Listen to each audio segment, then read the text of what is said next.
Des applaudissements pour les agriculteurs de la région. Ce lundi, la première édition des Trophées de l'agriculture était organisée par la Tribune Le Progrès. Un événement conjoint entre les deux départements de la Loire et de la Haute-Loire. 8 trophées dans différentes catégories, viande, végétale, lait, innovation, intergénérationnelle.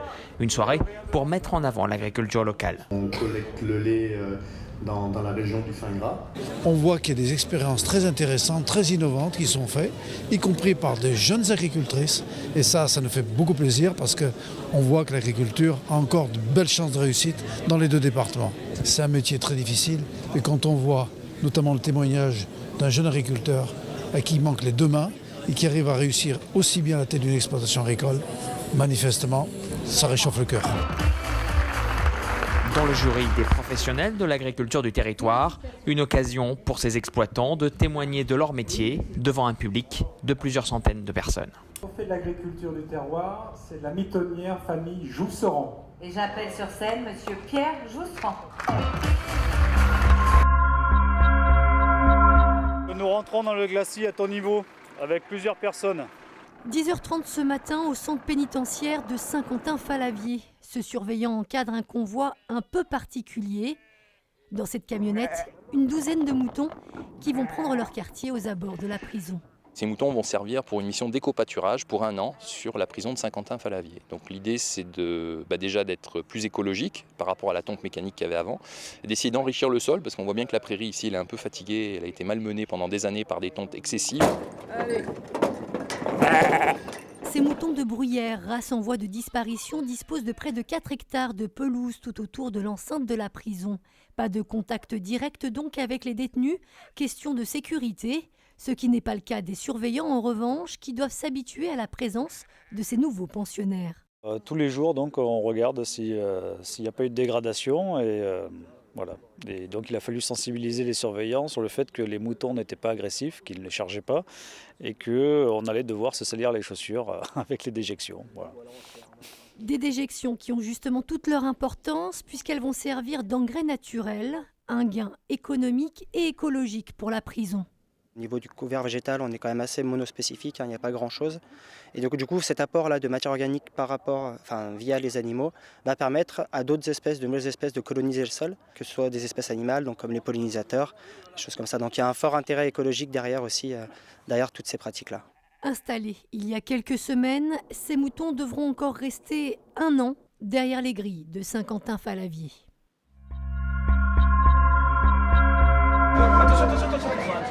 À tout moment, un élément de la construction du pont peut se briser. Les étudiants sont très absorbés par la réalisation de leur maquette. Ils ont un défi, celui de réussir en un temps donné, 9 heures pour construire le pont le plus résistant et le plus design. Certains sont un peu dubitatifs quant au résultat. On ne sait pas si on arrivera à finir. Donc c'est plus le challenge de voir si on arrivera à faire ça en temps et en heure ou pas. Alors que d'autres se sentent beaucoup plus confiants. On est plutôt bien parti. On va finir notre structure en treillis là. Et puis après, on n'aura plus à laisser sécher. Des écoles scientifiques venues de toute la France, mais aussi de l'étranger, s'affrontent comme cet étudiant venu tout droit d'Angleterre.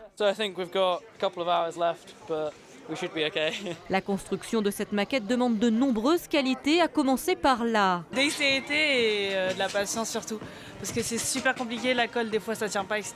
Et ça c'est vraiment le plus dur, quoi. En amont de ce concours, les étudiants ont dû se préparer. En équipe, ils ont imaginé leur futur pont. On a tout conçu en avance depuis 3 semaines environ. Et du coup, justement pour tout fabriquer, on s'est fabriqué une tonne de gabarits. Là il y a tous les plans des baguettes. Même pour les fondations, en fait, on a imprimé en 3D des petits gabarits qu'on a modélisés à partir d'une 3D de notre projet en numérique. Un concours qui permet aux étudiants de développer le travail collectif. On est une équipe, donc il faut se concerter, on ne prend pas des décisions tout seul, il faut travailler avec tout le monde. Donc c'est un peu ça la difficulté. Le lendemain, le jury, composé d'enseignants et de professionnels de la construction, ont jugé les différentes maquettes. Jusqu'à présent, c'est plutôt des travaux de qualité et une réflexion technique et architecturale qui a été faite, dont dans l'ensemble on est plutôt satisfait. Parce que c'est dommage, et là vous n'avez pas utilisé la poutre tout le long comme point d'appui. Les ponts ont ensuite été chargés jusqu'à la rupture de la structure avec des poids d'environ 3 kg. Le but, évaluer leur résistance. Comme ce pont qui a atteint une charge de plus de 300 kg, puis s'est écroulé. Ou encore celui-ci qui a atteint une charge de plus de 100 kg. Puis la structure s'est elle aussi effondrée. On peut applaudir Polytech Marseille. Ce jour-là, à l'hôpital Couple-Enfants, ce sont un peu les stars du service pédiatrie.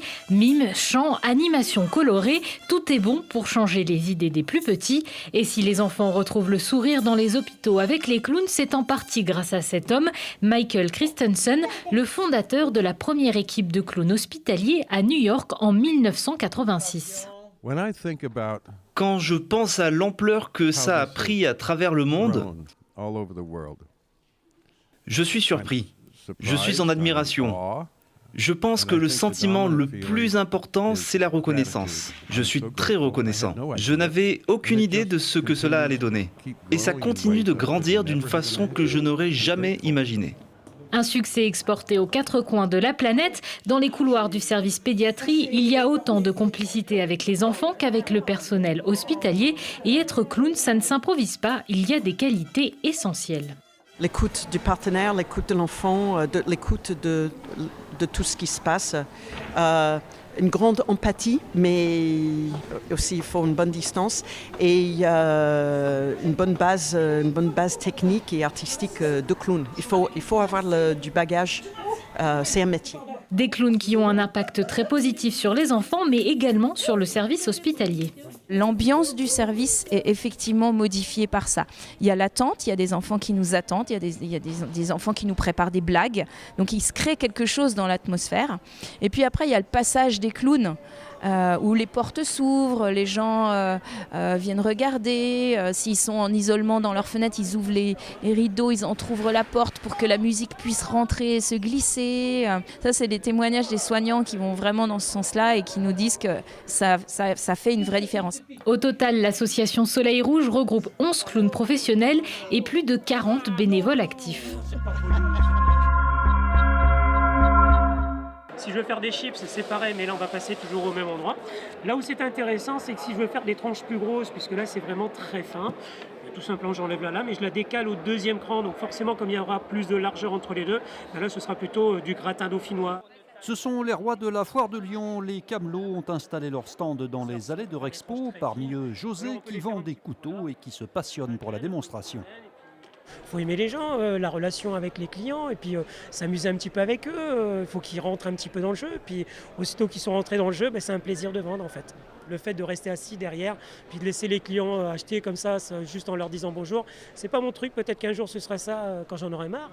Mais en tout cas, pour l'instant, ouais, j'aime bien rentrer dans la démonstration. Et voilà, même quelqu'un qui n'a pas envie d'acheter, pas forcer, pas les braquer, mais leur donner envie. Voilà. Il y a aussi des historiques comme Babette qui court dans les allées de la foire depuis qu'elle est toute petite. Alors je suis rentrée dans ce métier avec mon papa, qui était commerçant aussi, qui faisait les foires expositions. Moi j'avais 7 ans quand je suis venue à la foire de Lyon pour la première fois. Vous voyez, ça date. Ce métier m'attire parce que, si vous voulez, comme je vous dis, c'est très convivial, on se connaît tous, on est une grande famille, il n'y a pas d'histoire entre nous. La foire de Lyon, c'est jusqu'au 2 avril. Pour ces camelots, il sera temps ensuite de reprendre la route vers une autre ville. Valérie est maman de 3 enfants. Active, elle entretient sa maison. Mais depuis plusieurs mois, des tas de choses s'empilent dans les placards. Valérie a la manie de garder et de ne rien jeter. Alors pour tenter de changer ses mauvaises habitudes, elle fait appel à une professionnelle pour acquérir de la méthode. Je vais t'inviter en fait à prendre chaque objet et à le trier. La difficulté c'est ça, c'est par quoi je vais commencer. Donc c'est pour ça que je me fais aider. Trier, c'est bien le maître mot de cette méthode. Garder, donner ou jeter. Mais pour ranger, il faut avant tout désencombrer. Aujourd'hui, Stéphanie Genevois et sa cliente passent à l'action et prennent en charge le rangement de la cuisine. On commence avec les tiroirs des couverts. Une méthode vraiment qui fonctionne bien et qui aide à faire les choix en fait. Parce que sinon, si on reste dans le flou, la personne va avoir tendance à se dire je garde au cas où, ou comme j'ai quand même pas mal de tiroirs, je vais le mettre dans un tiroir, mais elle va juste déplacer en fait l'objet. L'organisatrice d'intérieur est aussi là pour encourager et éviter de baisser les bras trop vite. J'ai choisi de commencer par la cuisine parce qu'il n'y a pas un côté émotionnel du coup avec la cuisine. Et donc quand on est avec une personne qui a du mal à jeter, on va commencer par des choses où il n'y a pas trop de charge émotionnelle derrière pour qu'elle puisse tout de suite être en fait dans une réussite. Et après, elle va pouvoir aller du coup dans les pièces ou sur les catégories d'objets, sur par exemple les vêtements qui seront peut-être plus difficiles à jeter. Le but étant de retrouver un intérieur calme et serein où chaque chose a sa place. Et là, on arrive au bout. Voilà. Qu'est-ce que tu en penses maintenant, cette organisation ? Oui, bien sûr. Ouais. Ça n'a rien à voir. Et puis c'est plus propre, c'est plus agréable. Mieux vivre à la maison, c'est l'engagement de ces nouveaux métiers d'organisateurs d'intérieur, très en vogue depuis quelques années en France, car nous nous laissons trop souvent envahir par ces objets superflus. Les conditions sont bien trop bonnes ce jour-là à Champs-Rousse pour s'éloigner des pistes et applaudir en masse les compétiteurs qui tentent de glaner un titre national avant de clore la saison. Mais les athlètes le savent, ça bouge autour d'eux et tout juste de retour des Jeux paralympiques de Pyeongchang, les médaillés se réjouissent d'une victoire d'équipe, celle d'être honorés comme des sportifs à part entière et de changer les regards sur le handisport. Le regard des gens, moi, c'est mon principal travail, mon principal objectif. Et du coup, j'ai l'impression que ça évolue quand même. Et pas que grâce à nous, mais grâce aux médias, clairement, parce que, mine de rien, vous êtes de plus en plus présents et ça, c'est très bien pour la société, je pense.